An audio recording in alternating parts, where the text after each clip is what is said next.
It says, how do you see what the parish or church is doing as similar to and different than what more formal eco-villages are doing?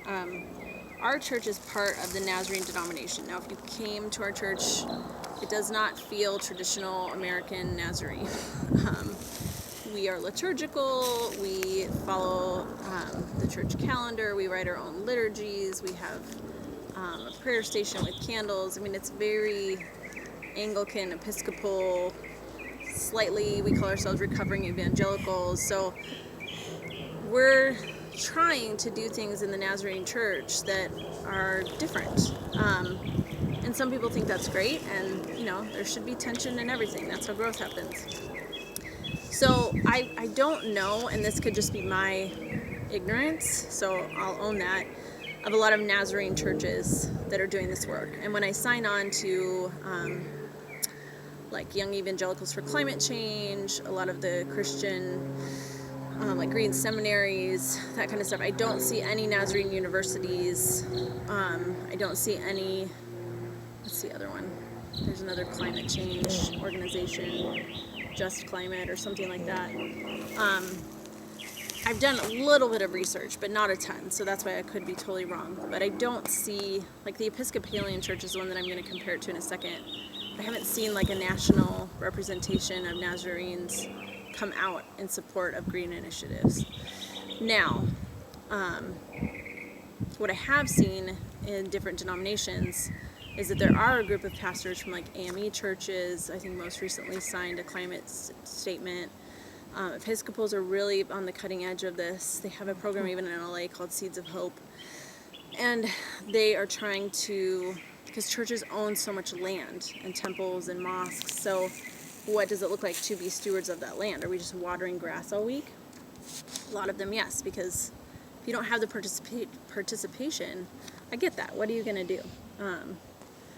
But yeah, I'll drive you by the Episcopal Church up here. They just planted a bunch of fruit trees on the side of their church.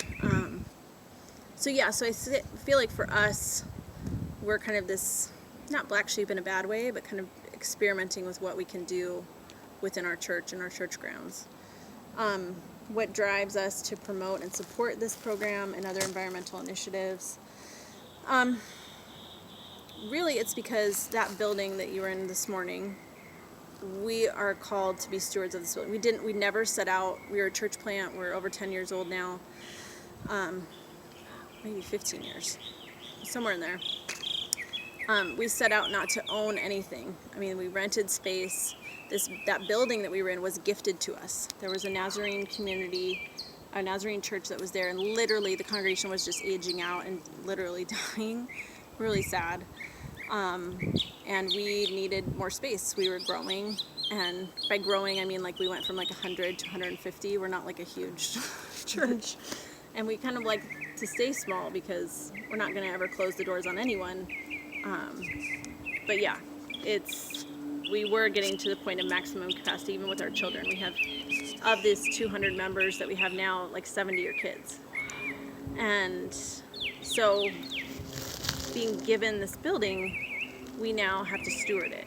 And how we steward that is recognizing what's best for the community, our neighbors, the building, and not just our own needs. And how do we be really an organic example of what you can do with a space.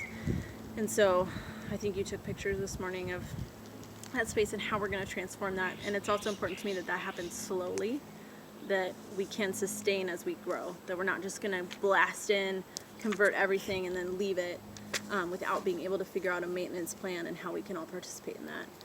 So that is something that I feel like is really rare in Monrovia. Maybe the Episcopal Church is the only church I've seen with like a garden. More of the schools are on board with gardens and gardening programs and getting, elementary students and high school students involved in those programs.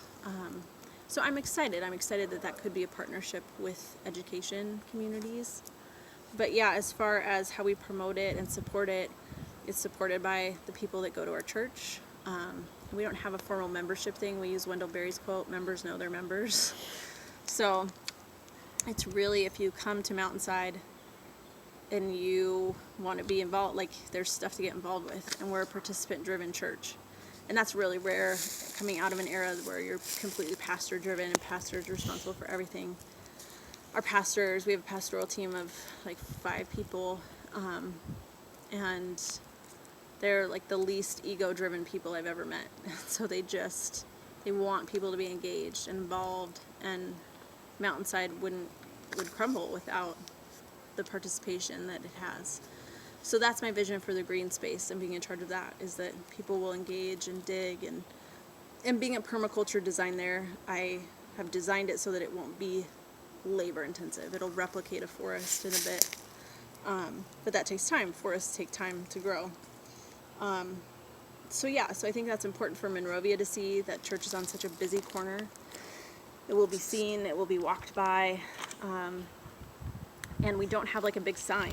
Like we have these little signs on the building that say who we are, and so it's significant to me that our sign will be a garden.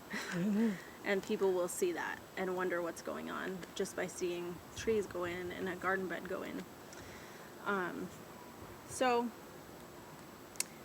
And I know that there's tons of churches. I know of like Seattle Tilth, and there's a bunch of stuff happening in the Northwest. There's a lot of churches around the United States that are doing this work. But here, locally, I haven't felt the church is really getting on board in the San Gabriel Valley. So that's one of my goals, working with the center, is to educate more churches on this. But that's all I can speak to is this area in particular. So.